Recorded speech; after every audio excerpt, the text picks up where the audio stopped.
오늘 본문은 설교하기가 참 까다롭고 어려운 본문입니다. 왜냐하면 초대교회에 성령의 역사가 임함으로 인해서 성도들이 한 마음 한 뜻이 되어서 믿음으로 생활하고 있잖아요. 재산과 소유를 다 팔아서 필요한 사람들에게 다 나눠주는 그런 생명 공동체 일을 하게 됩니다. 그런데 그 와중에 이해할 수 없는 일이 일어납니다. 그것이 오늘 본문의 얘기입니다. 아나니아 삽비라 두 내외입니다. 이 부부가 신앙생활을 열심히 했습니다. 그래서 재산을 팔았습니다. 그래서 하나님 앞에 바쳤습니다. 얼마를 바쳤는지는 모르죠. 근데 팔아서 그 값을 다 드리지 않고 얼마를 숨겨두고 나머지를 드렸습니다. 아마 액수로 따지자면 그것도 무시 못할 만큼 큰 액수다라고 생각을 합니다.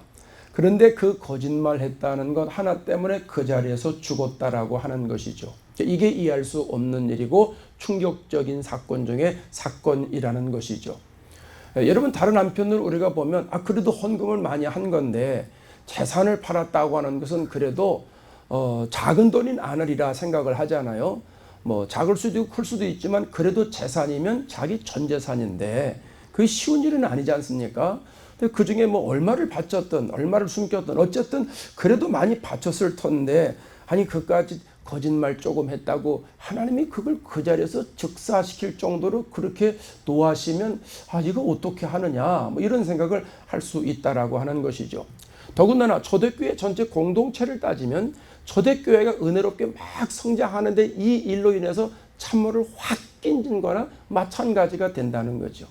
그래서 이 일을 통해서 초대교회는 점차적으로 시들어 가야 되는데 오늘 성경은 읽지 않았지만 그 다음 절에도 계속 보면 사도들로 인해서 하나님이 계속 역사를 일으키시고 이런 일이 있었음에도 불구하고 초대교회는 계속 부흥하고 성장하는 것을 보게 됩니다.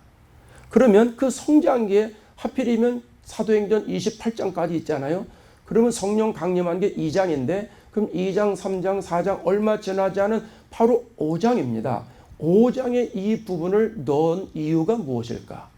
하나님이 이 말씀을 통해서 우리에게 주시는 메시지가 무엇일까? 이것을 우리가 생각해 봐야 되는 것이죠. 그게 쉽지 않기 때문에 참 설교가 어려운 본문이다. 이렇게 말씀을 하는 겁니다. 자, 오늘 본문을 통해서 우리가 몇 가지 깨달으려고 그럽니다. 그러면 오늘 아나니아 삽비라 마음속에 있던 이 거짓된 마음이 결국 어떤 마음이겠느냐 하는 거죠. 저는 이 마음이 탐심이라고 생각을 합니다. 그래서 이렇게 됐던 동기는 탐심이다. 이런 생각을 합니다. 자, 1절, 2절 다시 한번 비춰줘 볼래요? 아나니아라는 사람이 그의 아내 삽비라와 더불어 소유를 팔아 그 값에서 얼마를 감춤해 그 아내도 알더라. 얼마만 가져다가 사도들 앞에 두었다. 이렇게 표현합니다. 그럼 이것을 가만히 보면 재산을 팔았다가 하나님 앞에 다 드리지 않고 얼마를 감추었다라고 하는 것은 지금 주님을 사랑하는 마음으로 헌금한 것이 아니구나 하는 걸 알게 되죠. 그렇지 않습니까? 주님을 사랑하는 마음으로 했다면 완전히 다 드리지 않겠습니까? 그러니까 얼마를 감추었다고 그랬어요. 그러면 왜 이 사람들이 팔 때 마음과 감출 때 마음이 다를까? 다시 말하면 그 집을 다 팔아서 밭을 팔아서 뭘 팔아서 하나님 앞에 바쳐야 되겠다는 생각하고 그게 캐시화돼 가지고 내 손에 딱 쥐고 있을 때 왜 마음이 달라졌을까? 이걸 한번 생각해 봐야 된다라고 하는 것이죠. 아나니아 삽비라는요, 우리가 과소평가하면 안 됩니다. 초대교회 창립 멤버입니다. 그리고 이 사람들은 신앙생활을 신실하게 했던 사람들입니다. 여러분, 신실하게 했으니까 내 재산을 팔아서 하나님 앞에 헌금하겠다 그 생각 같지 않겠습니까? 그렇지 않아요? 바치라고 말씀 안 드릴 테니까 너무 긴장하지 마시고 이걸 바꿔서 한번 생각해 봐요. 저나 여러분이나 가진 게 있든 없든 어쨌든 가진 것 가운데 하나님 앞에 내가 다 바쳐야 되겠다 하는 생각 우리는 한 번도 못 하거든요. 그렇잖아요? 아니신가? 내가 잘못 봤나? 네, 우리는 그런 생각은 하긴 했겠죠. 그러나 팔아서 하나님에 바쳤다. 저건 아직도 재산이 별로 있지도 않지만 그런 생각을 한번 해본 적은 없거든요. 근데 우리 중에 거의 그런 생각을 가진 사람이 많지는 않을 겁니다. 근데 이 사람들은 초대교회에 그런 생각을 했으니까 믿음이 있는 건 상당히 있다라고 우리가 인정을 해야죠. 신실한 사람이고 충성스러운 사람이라고 우리가 생각을 해야 됩니다. 그런데 막상 돈을 손에 쥐니까 마음이 바뀌어졌다는 거예요. 왜 그랬을까? 왜 그랬을까? 어디에서 힌트를 찾아야 되는가? 지난 시간에 힌트를 드렸죠. 4장 마지막 부분을 올라가면 5장과 연결이 됩니다. 자, 4장 36절에 가면 바나바라는 사람이 나오죠. 바나바가 밭이 있음에 팔아 그 값을 가지고 사도들의 발 앞에 두니라, 이렇게 기록을 합니다. 요 말씀이 동기가 된 거예요. 근데 앞에 이 말씀이 없었다면 이유를 모르겠어요. 아나니아 삽비라가 왜 팔았는지, 또 팔았다가 왜 얼마를 감췄는지 이걸 이유를 알 수 없는데 4장 부분에 가면 그 말씀이 있어요. 그래서 솔직히 이걸 이렇게 정확하게 나누자 보면 4장이 4장 35절에 가서 끝나고 36절부터는 5장 1절로 들어와야 됩니다. 근데 성경 원어에는요, 장이 없습니다. 장절이 없습니다. 나중에 후대 사람들이 편집할 때 장절을 넣은 것 뿐입니다. 원어에는 원본에는 그게 없다는 사실이에요. 그냥 이걸 굳이 나눈다면 5장 1절은 4장 36절부터 시작하면 이게 딱 악어가 맞는 거예요. 근데 어쨌든 성경이 5장 따로 있고 4장 따로 있지만 5장의 내용은 4장 끝의 내용과 같이 연결된다라고 하는 거예요. 바나바가 재산이 있어서 사도들에게 다 바쳤습니다. 자, 그걸로 끝나잖아요. 그러면 그 다음에 어떻게 됐냐? 그건 여러분 각자 상상을 해보십시오. 자, 우리 교회에 어떤 사람이 그 값을 다 팔아서 하나님 앞에 바쳤습니다. 그 믿음이 고귀하지요? 그 믿음이 정말 대단하잖아요. 금보다 더한 믿음과 같잖아요. 그럼 그분을 볼 때마다 우리가 어떻게 해요? 존경스럽죠. 그 믿음 앞에 고개가 숙여지죠. 야, 나도 저런 믿음 가지면 참 좋겠다. 이런 도전이 있지 않겠습니까? 그러면 사람들에게 저절로 존경심이 생기죠. 인격적으로, 신앙인격적으로 그런 마음이 생기지 않겠습니까? 아나니아 삽비라가 뭘 본 걸까요? 그 모습을 보는 거예요. 사람들이 바나바를 사랑하고 존경하는 모습을 그걸 보는 거예요. 그래서 야, 나도 그러면 재산을 팔아서 저렇게 사람들에게 사랑받고 존경받아야 되겠다는 생각이 왔던 겁니다. 다시 말하면 하나님을 의식한 게 아니라 사람을 의식한 거예요. 동기는 하나님을 의식했는지 모르지만 중간에 물질이 막상 오니까 하나님을 의식하지 않고 사람을 의식하게 돼서 결국은 얼마를 감추었다라고 하는 겁니다. 이 아나니아 삽비라는요, 바나바를 보고 시기한 거예요. 시기하니까 시기한 마음이 발동이 돼서 자기도 그처럼 하려고 했다라고 하는 것이죠.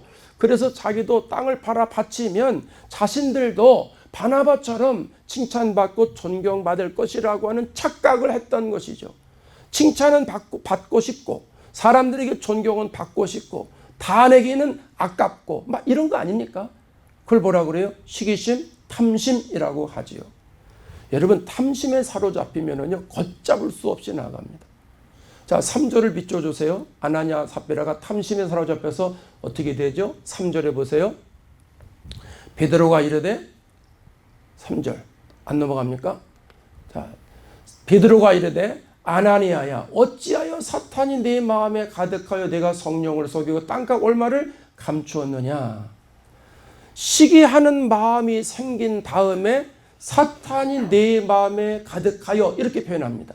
사탄이 내 마음에 가득했다라고 하는 것, 여러분, 이게 무서운 거예요. 여러분, 사람을 의식하면 탐심이 생기고 시기심이 생기고, 그럼 그 마음에 누가 들어옵니까? 마귀가 들어옵니다. 이게 무서운 거예요, 이게. 그래서 탐심은 자꾸 거짓말을 낳게 되고, 그 거짓말을 양산해 가다 보면 결국은 마귀에 사로잡히게 된다는 거예요. 여러분, 아나니아 삽비라 얘기를 가만히 들어보면 누가 생각이 날까요? 예수님의 제자 중에? 그렇죠, 가룟 유다. 가룟 유다도 똑같은 형식입니다.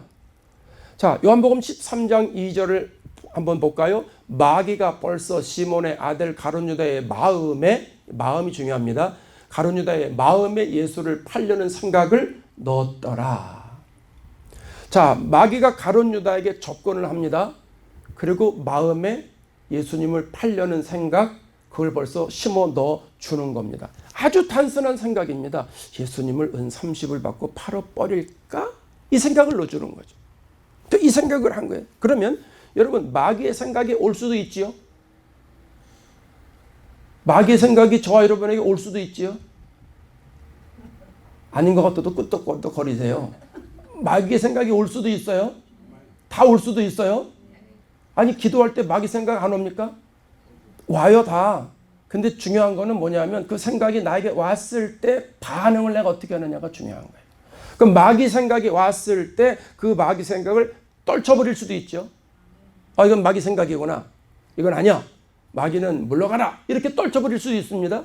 또 하나는 마귀의 생각에 붙잡혀 살아갈 수도 있다라고 하는 겁니다. 근데 가룟 유다는 그 생각을 버리지를 못한 거예요. 예수님의 8년은 생각에 질질질질 끌고 다녔다라는 거죠. 그러면 어떤 문제가 생기냐 하면 요한복음 13장 7절에 가면 그 다음 단계를 이렇게 설명을 해줍니다. 조각을 받은 후 곧 사탄이 그 속에 들어간지라.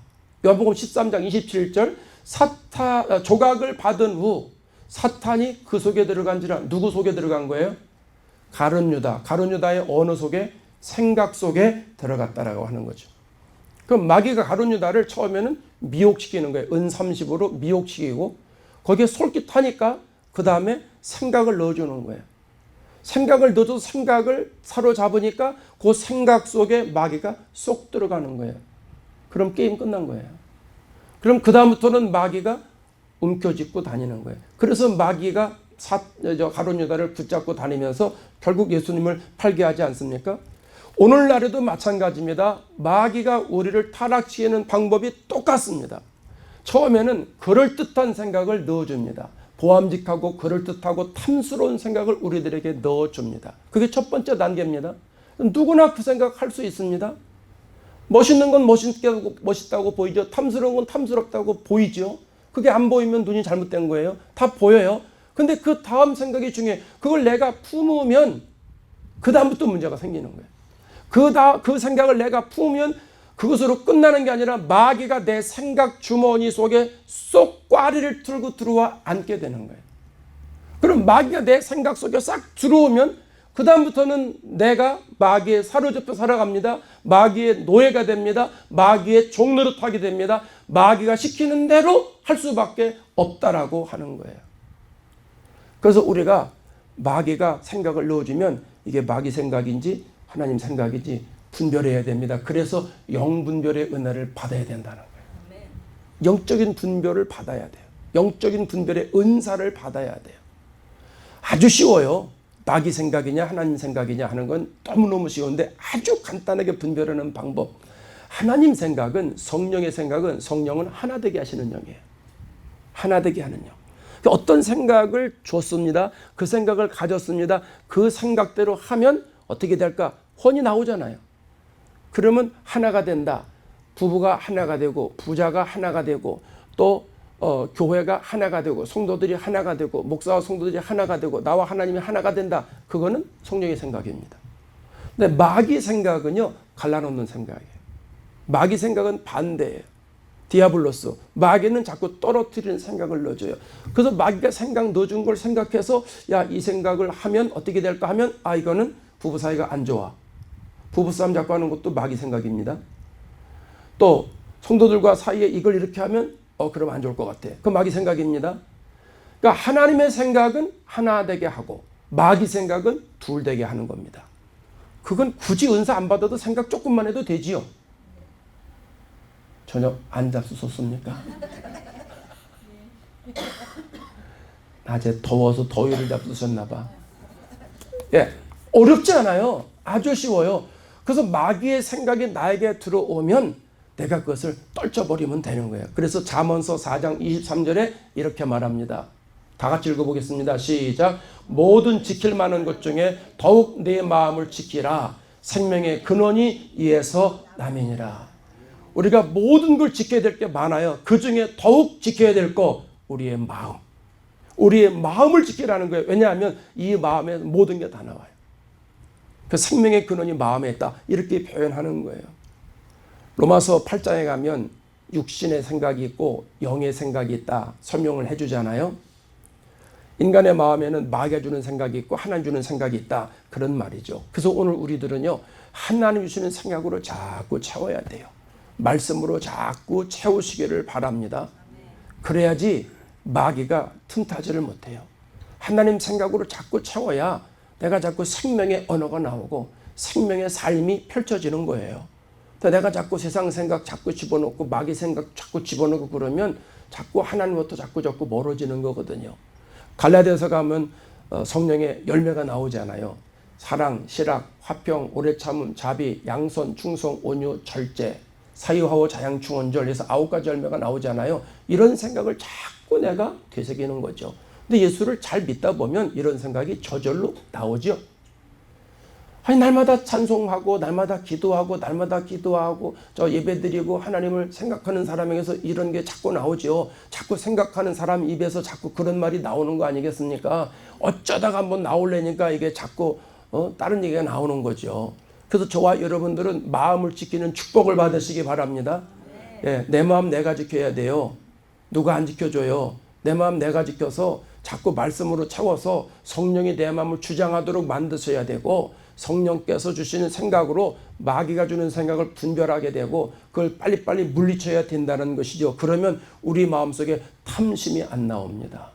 그리고 하나님만 바라보지 사람들을 안 바라본다는 거예요. 아나니아 삽비라는 하나님을 바라보지 않고 사람들을 바라봤기 때문에 탐심의 문제에서 걸려 넘어갔다라고 하는 사실입니다.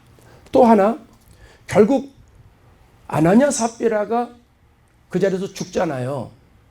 그 하나님이 왜 그렇게 할 수밖에 없었느냐 하는 문제를 한번 생각해 봐야 됩니다. 자, 하나님을 속인 문제 때문에 그런 거예요. 자, 3절 4절을 보세요. 내가 누굴 속이고 성령을 속이고, 요게 문제예요. 이게 성령을 속이고 땅값 얼마를 감추었느냐. 땅이 그대로 있을 때에는 내 땅이 아니며 판 후에도 내 마음대로 할 수가 없더냐. 어찌하여 이 일을 네 마음에 두었느냐. 사람에게 거짓말한 것이 아니요 하나님께로다. 아나니아가 했던 거짓말은 얼마를 감췄다라고 하는 것은 지금 누구에게 거짓말한 거냐면 하나님께 했다는 거예요. 하나님 지금 이걸 문제 삼으시는 거예요. 적겠냐 마냐 그걸 얘기하시는 게 아니에요. 처음부터 나는 땅을 팔아서 집을 팔아서 얼마만 하겠습니다. 그럼 그것만 하면 돼요. 나는 얼마를 남겨놓고 요것만 하겠습니다. 그래도 전혀 누가 뭐라고 하지 않아요. 또 안 해도 상관없고, 재산인데 난 뭐 감동이 아직 없어. 그래도 괜찮아요. 전혀 문제가 안 됩니다.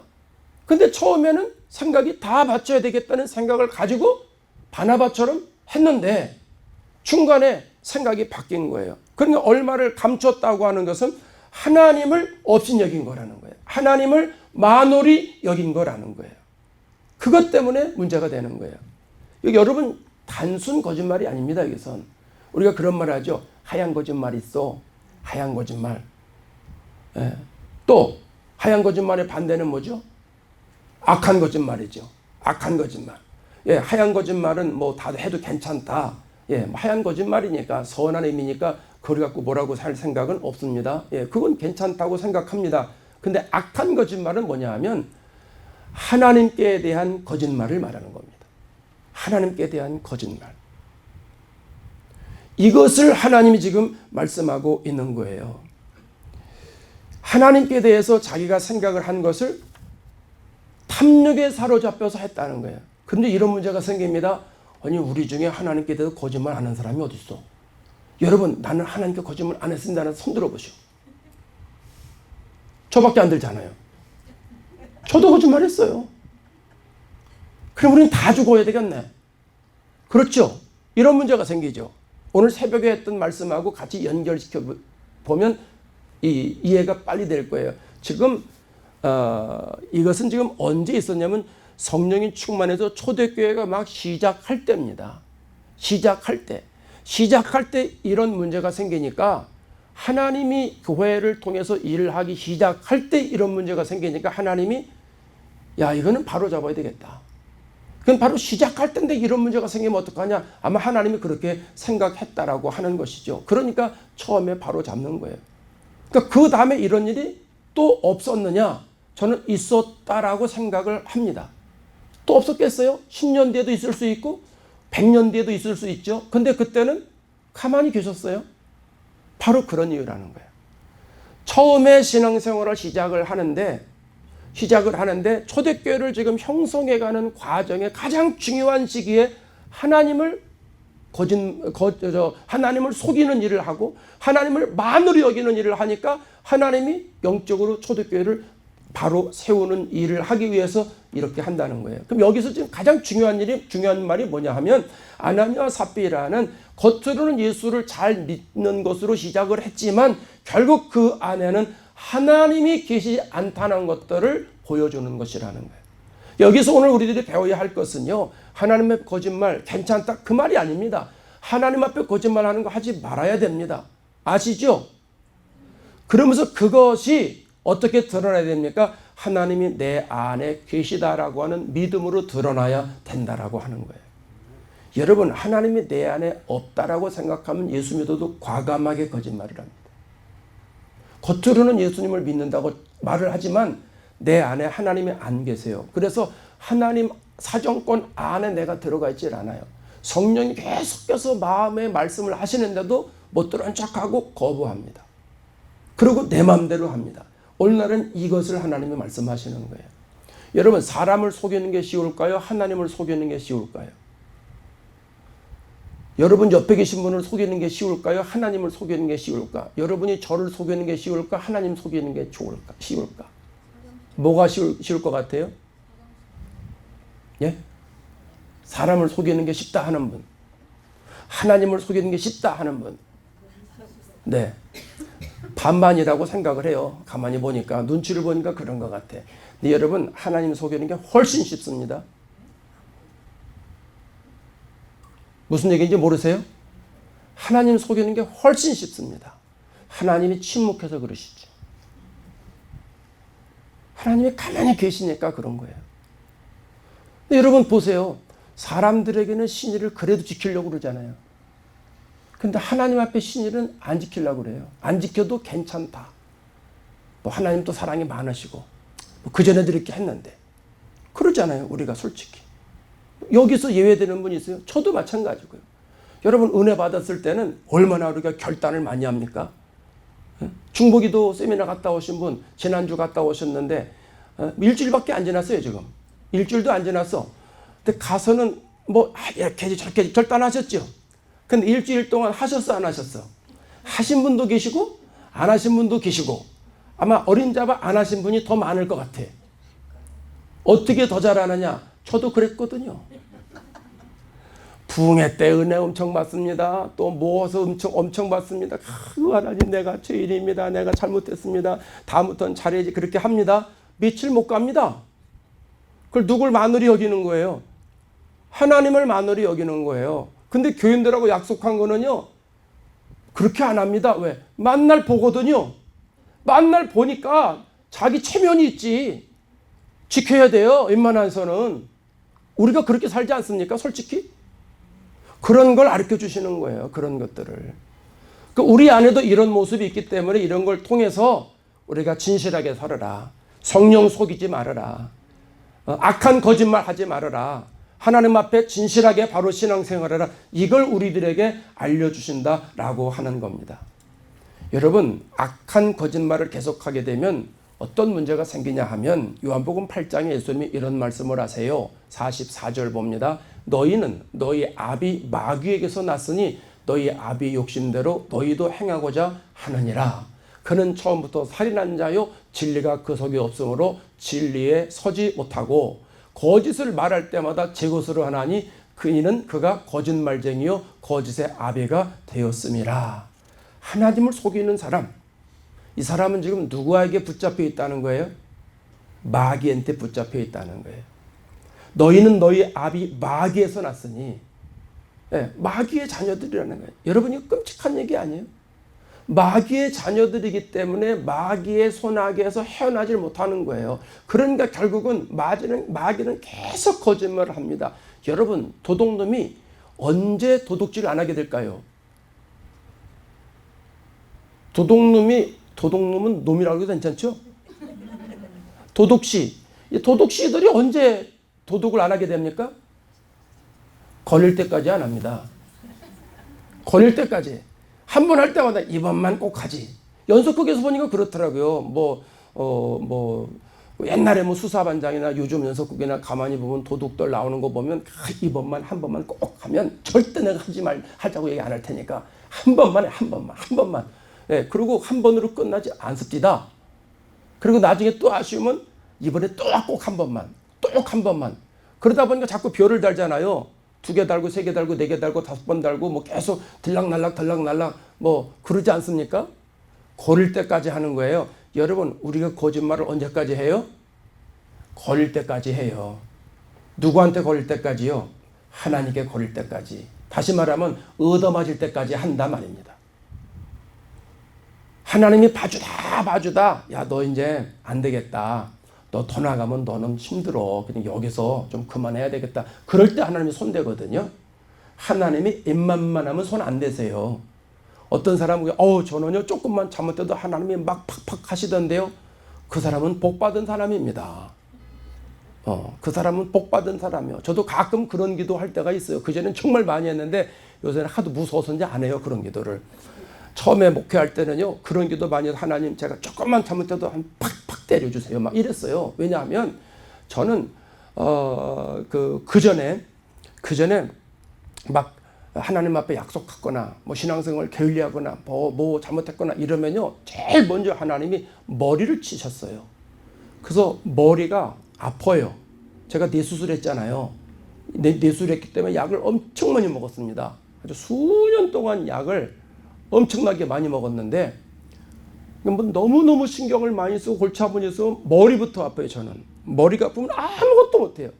경험해 보셨죠? 머리 아프신 분들, 또 이 아프신 분들 아무것도 못해. 그냥 자는 게 약이요. 자면 잊어버리니까. 근데 막 그렇게 신앙생활 게을리할 때는요 하나님이 머리를 치셨어요. 그래서 머리가 더 나빴어요. 그래서 회개하고 그럼 또 싹 나요. 근데 그것도 그냥 자꾸 반복돼 가니까 무서운 거예요, 하나님이. 그리고 위험하더라고. 그것도 정신 바짝 차리고 그러는데 그때는요 한참 그렇게 기도했어요. 하나님, 내가 뭐 잘못하거나 아니면 머리가 금방 아프게 해주세요. 그러면 그냥 내가 잘못한 거 금방 아니까 하나님 그렇게 해주세요. 초창기는요 그렇게 많이 했는데 나중엔 이거 내가 이렇게 하면 안 되겠다. 이러고선 이제 그런 기도를 안 하기 시작했더니 하나님이 그냥 놔두시더라고. 근데 난 내가 잘못 안 해서 놔두시는 줄 알았더니 나중에 보니까 성경을 보니까 그게 아니시더만요. 하나님이 사랑이 많으셔서 하나님이 정말 오래 참으셔서 저를 그냥 내버려 두시는 거예요. 그럼 너 어디까지나 가나 내가 한번 두고 보자. 그래 박 목사 너 잘났다. 그래 너 어디 한번 가나 내가 한번 봐둘게. 이렇게 보다가 나중에 이제 한 대 탁 치시면 그때 머리가 아픈 거예요. 그때 또 그냥 뭐 손이 발이 될도록 빌지요. 눈물 콧물을 내가면서 하나님 잘못했어요. 하나님 다시는 안 그럴게요. 그러고 또 나가고 말이죠. 아이고 얼마나 간사한지 압니까 제가? 예? 저만 그랬으면 좋겠어. 우리 교회에서 저만 그냥 간사하면 대표로 저만 그랬으면 좋겠어. 여러분은 안 그랬으면 좋겠어. 그냥 인간의 마음이 이래요. 사람이요. 예. 근데 제가 요한복음 8장 이 말씀 보고요 정신이 바짝 나는 거예요. 야, 이게 내가 잘못하면 마귀 자식이 되겠네. 마귀 자식이 돼서 목회를 하겠네. 자꾸 그냥 뭐 거룩한 말을 하는 것 같지만 하나님한테는 거짓말하고 이러면 야 큰일 나겠구나 이런 생각하고 그다음부터는 야 무조건 손해가 나도 진실한 말을 해야 되고 손해가 나도 진실하게 살아야 되고 그런 마음으로 계속 무장하고 계속 그렇게 살았어요. 하다 보니까 이제 마음이 더 평안하게 되고 영적 깊이가 생기고 이러더라고요. 여러분 우리들에게 자기 뜻을 펼칠 수 있는 것, 욕심을 갖는 것, 또 이 탐심을 갖는 거 조심해야 됩니다. 사람 바라보지 말고 늘 하나님 바라보고 신앙생활 해야 됩니다. 목회하면서 제일 넘어가기 쉬운 탐심이 뭐냐 하면 부흥입니다. 부흥. 어떤 부흥? 저쪽 교회하고 비교해서 경쟁하면서 저기보다 내가 더 부흥해야지. 저 친구 목사보다 우리가 더 부흥해야지. 이러다 보니까 막 수단과 방법을 안 가리죠. 그러니까 뭐 이것도 하고 저것도 하고 뭐 홀깃 뭡니까 그 아주 그냥 그럴듯한 것도 하고 막 이렇게 됩니다. 근데 거기에 누가 빠져 있어요? 예수님이 빠져 있을 수가 있어요. 그게 부실공사예요. 목회의 부실공사. 그래서 그 다음부터 프로그램 안 합니다. 그 다음부터 그런 거 안 합니다. 예. 그러다 보니까 마음이 평안하고 좋은 거예요. 근데 가만히 보니까요, 하나님 100명 모이게 주시옵소서. 그런데 그 100명 모이는 게 아니띠다. 그게 아니더라고. 그래서 그 전에 목회 처음에 할 때는요, 그래프도 그려놓고 몇 명, 또 언제까지 또 몇 명, 뭐 칠해놓고 별짓 다 했습니다. 옛날에는 다 그랬어요. 옛날에는 그 전교인 총동원운도 한 명씩 다 데리고 와라. 그래서 또 오기도 하고 뭐 별짓들 다 했습니다. 그러니까 뭐 5,000명 모이고 그 다음 주는 3,000명 팍 떨어뜨리고 그냥 2,000명 다른 교인들 꼬와서 그러는 거예요. 내가 장로잖아. 좀 체면 좀 봐. 우리 좀 잠깐 와줘. 막 이러고 별짓들 다 했거든요. 그 보통 많이 그렇게 했어요. 저도 똑같이 그렇게 했어요. 옛날엔 그게 흐름이었으니까. 이게 지금 25년 전 얘기입니다. 한국서 목회할 때. 근데 그때 그런 걸 많이 경험하면서 욕심이 있고 탐심이 있구나. 이게 정말 주님을 위해서 부흥하려는 게 아니라 내 욕심 차리기 위해서 부흥하는 거구나. 이런 생각이 있다는 거예요. 그래서 욕심, 개인적인 욕심 이루기 위해서 목회하면 큰일 난다. 탐심을 가지고 목회하면 망한다. 이런 생각을 하려니까 정신이 바짝 나죠. 그래서 그 다음부터는요, 그런 거 안 하려고 많이 노력을 하고 그러는데 결국은 하나님 두려워하고 하나님을 무서워하고 거짓의 영에 속지 않는 것, 이게 오늘 본문의 핵심이라고 저는 봅니다.